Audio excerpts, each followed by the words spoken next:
Hi friends, चलिए हम लोग सीखते हैं कि टैली प्राइम के अंदर मल्टीपल जीएसटी रेट कैसे जनरेट करेंगे।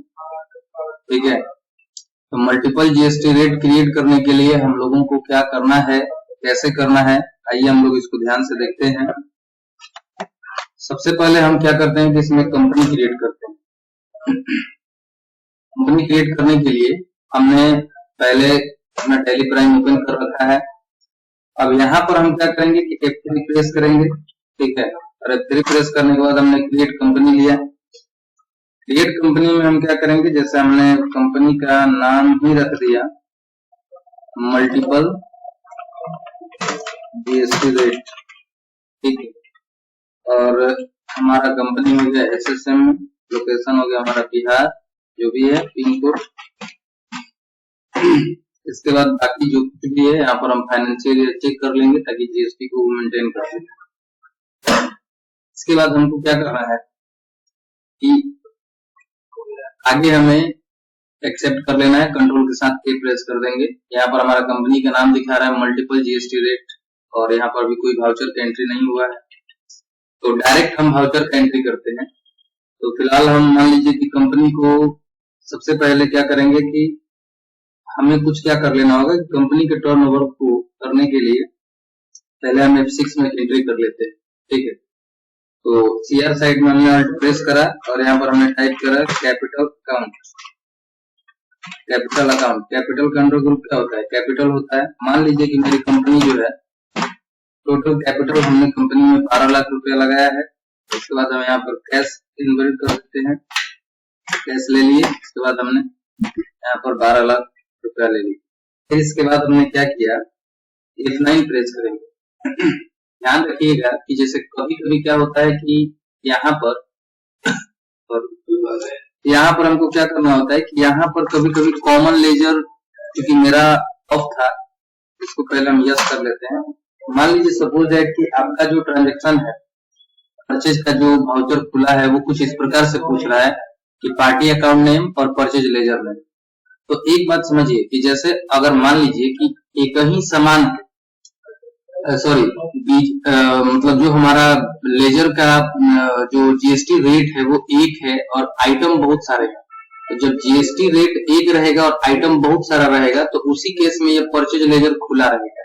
ठीक है, अगर मान लीजिए कि मेरे पास जो आइटम वो सारे के सारे आइटम के ऊपर अलग अलग जीएसटी रेट है, तो उस केस में हमको ये कॉमन परचेज लेजर क्या करना होगा, हटाना होगा। क्योंकि हमें क्या करना है कि अलग अलग लेना है, तो इसलिए हम इसको हटा देंगे, क्योंकि सारे आइटम पर हमने कॉमन नहीं रखना है। तो इसलिए हम पहले इसको बंद करेंगे, और बंद करने के बाद बंद करने के लिए हमने प्रेस करा F12। यहाँ पर यस, इसको हमने नो कर दिया। सेलेक्ट कॉमन लेजर, आप यहाँ देख सकते हैं select common ledger account for item allocation, हमने इसको एक्सेप्ट कर लिया। इसके बाद हम सबसे पहले पार्टी का नाम डाल देते हैं। जैसे मान लीजिए पार्टी का नाम हो गया संतोष ट्रेडर्स। ठीक है, इसके बाद हमने इसका अंडर ग्रुप रखा सन्ड्री क्रेडिटर, और इसको हमने एक्सेप्ट कर लिया। तो हमको ध्यान रखना है, नेम ऑफ आइटम पूछा है कि कौन कौन सा आइटम खरीदा गया है संतोष से। तो सबसे पहले हम मान लीजिए कि अल्ट सी प्रेस करके एक आइटम बनाते हैं कोई भी, जैसे कि लैपटॉप हमने खरीद लिया, तो लैपटॉप का अंडर ग्रुप हम पीसीएस रखते हैं, उसके लिए भी अल्ट सी प्रेस किया हमने, और यहाँ पर हम टाइप कर दिए पीस। ठीक है, इसके बाद हमको क्या करना है कि लैपटॉप की जो क्वांटिटी है, मान लीजिए हमने 5 पीस खरीदा है, रेट हो गया इसका 45,000 रुपया। अब इसके बाद हम इसको एक्सेप्ट कर लिए। अब हमसे यहाँ पर क्या पूछ रहा है कि लैपटॉप को जो परचेज किया गया है वो किस रेट पर परचेज किया गया है। तो हम यहाँ एंटर प्रेस कर देंगे और यहाँ पर टाइप करेंगे परचेज अकाउंट। ठीक है, परचेज अकाउंट 12%, मान लीजिए परचेज अकाउंट 12%। हम यहाँ पर परचेज रख दिए, इसका अंडर ग्रुप क्या हो जाएगा, परचेज हो जाएगा। इसके बाद हम नॉट अप्लीकेबल कर दिए। सॉरी, इसके बाद हमने क्या करा, यस। अब यहाँ पर हमको ध्यान रखना है कि हम जो सामान खरीदे हैं वह इंट्रा स्टेट है या इंटर स्टेट है। तो ध्यान रखिए कि ये जो हमने सामान खरीदा है, मान लीजिए सपोज डेट कि हमने इंट्रा स्टेट परचेज किया, तो इंट्रा स्टेट परचेज किए हैं, इसलिए हम इसका रखेंगे नेचर ऑफ ट्रांजेक्शन जो है परचेज टैक्सेबल। अगर मान लीजिए कि यहाँ पर हम इंटर स्टेट परचेज किए होते तो उसका नेचर हो जाता इंटर स्टेट परचेज टैक्सेबल। बात समझ आए? तो नेचर ऑफ ट्रांजेक्शन जो है हमारा परचेज का लेवल के ऊपर डिपेंड करता है कि हम इंट्रा स्टेट खरीदे हैं या इंटर स्टेट खरीदे। तो हमने माना कि इंट्रा स्टेट हमने खरीदा है, जिस पर जीएसटी हम 12% दे रहे हैं, तो जीएसटी हो गया। यहाँ पर हमने सप्लाई ऑफ गुड्स रखा है, इसके बाद हम एक्सेप्ट कर दिए। फिर हम मान लीजिए कि एक मोबाइल खरीद रहे हैं, ठीक है, मोबाइल, इसके ऊपर इसका भी यूनिट टीसीएस रख देते हैं, ठीक ना। हमने कहा कि मोबाइल हम 4 पीस खरीदे हैं, वो भी आपका 20,000 का, ठीक है। तो हम यहाँ पर ले लिए 20,000, तो इसके बाद हम इस पर भी जीएसटी रखेंगे। तो अब हमको क्या करना है कि अलग जीएसटी रखना है, तो क्योंकि इंटर दबाएंगे तो परचेज आ जाएगी, लेकिन हमको लेना है यहाँ तो 12% वाला होगी, हमको 18% पर मान लीजिए मोबाइल खरीद, तो उस केस में हम पुनः अल्ट सी दबा दिए और यहाँ पर हमने टाइप करा परचेज अकाउंट, समझ रहे हैं, परचेज अकाउंट 18%, ठीक है। इसके बाद हम अंडर ग्रुप के लिए परचेज अकाउंट, इसके बाद हमने क्या करा, यस, अब यहाँ पर भी हम अंडर ग्रुप ले लिए क्या, परचेज टैक्सेबल। इसके बाद मान लीजिए कि हम यहाँ पर जीएसटी रेट रख दिए 18% और हमने एक्सेप्ट कर लिया। फिर हम गुड्स रख लेंगे, ये हो गया मेरा। इसके बाद मान लीजिए सपोज कि हमने एक और सामान खरीदा, जैसे कि एसी खरीदे हम, एसी जो है यहाँ पर मेरा आइटम हो गया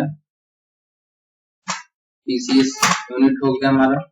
एसी जो है हम 2 पीस खरीदे हैं, वो भी 45,000 का, ठीक है, चाहे मान लीजिए 55,000 का खरीदे चाहे 48,000 का, यहाँ पर हमने रख दिया 48,000, ठीक है। इसके बाद हम एक्सेप्ट कर लिए। फिर हमसे यहाँ पर पूछा जा रहा है कि हमने पहले ही बना करके रखा है, आप देख सकते हैं परचेज अकाउंट 18% और परचेज अकाउंट 12%। अब हमको क्या करना है, हमको इसे 28% पर खरीदना है। तो हम पुनः यहाँ पर क्या किए, अल्ट सी प्रेस किए और यहाँ पर हमने टाइप कर दिया परचेज अकाउंट 28%, समझ रहे, 28%।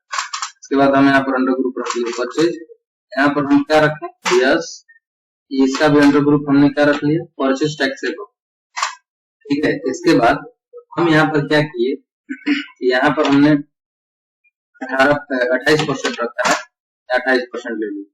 इसके बाद हमारा सप्लाई हो गया गुड्स का ये, और ये हो गया ये। इसके बाद हमको क्या करना है, इस पर जीएसटी दिखाना है, तो हम अल्ट सी प्रेस करेंगे और यहाँ पर टाइप करेंगे C GST account. C GST का अंडर ग्रुप क्या हो जाएगा, ड्यूटीज एंड टैक्सेस। उसके बाद हमने जीएसटी रखा, फिर हम यहाँ सेंट्रल टैक्स रख लिए, एक्सेप्ट कर दिए। आप देख सकते हैं ऑटोमेटिक ये जीएसटी क्या हो गया, हट गया। फिर हमको एस जीएसटी रखना होगा, एस जीएसटी, इसका भी under group duties and taxes हो जाएगा। फिर यहाँ पर हमने जीएसटी रखा, फिर यहाँ पर हम टैक्स रख लिए और इसको भी रखा। अब आप कहिए कि यहाँ पर सी जीएसटी और एस जीएसटी क्यों कटाए हैं, तो इसका सिंपल सा फंडा है कि हमने जो सामान परचेज किया था वो इंट्रा स्टेट परचेज था, तो इंट्रा स्टेट परचेज होने की वजह से हम यहाँ सी जीएसटी और एस जीएसटी कटाए हैं। अगर वो मान लीजिए कि इंटर स्टेट परचेज होता तो उस केस में हम सी जीएसटी और एस जीएसटी न कटा करके हम उस केस में आई जीएसटी कटाते, मत समझ रहे हैं। तो इस तरीके से हम इसको एक्सेप्ट कर लिए।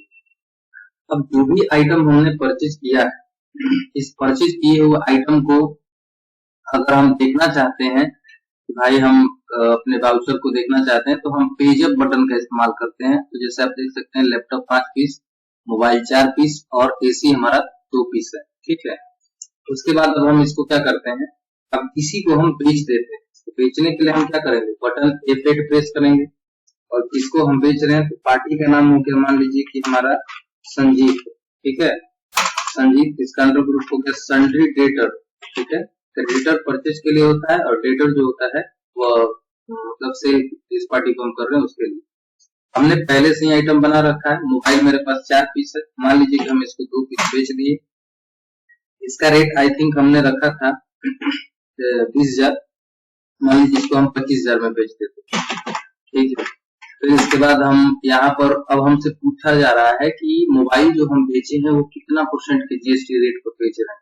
तो चूंकि हमने परचेज किया था 18% पर, तो सेल भी करेंगे क्या 18% पर। तो हमने यहाँ पर क्या कर दिया, सेल अकाउंट 18%, समझ रहे हैं।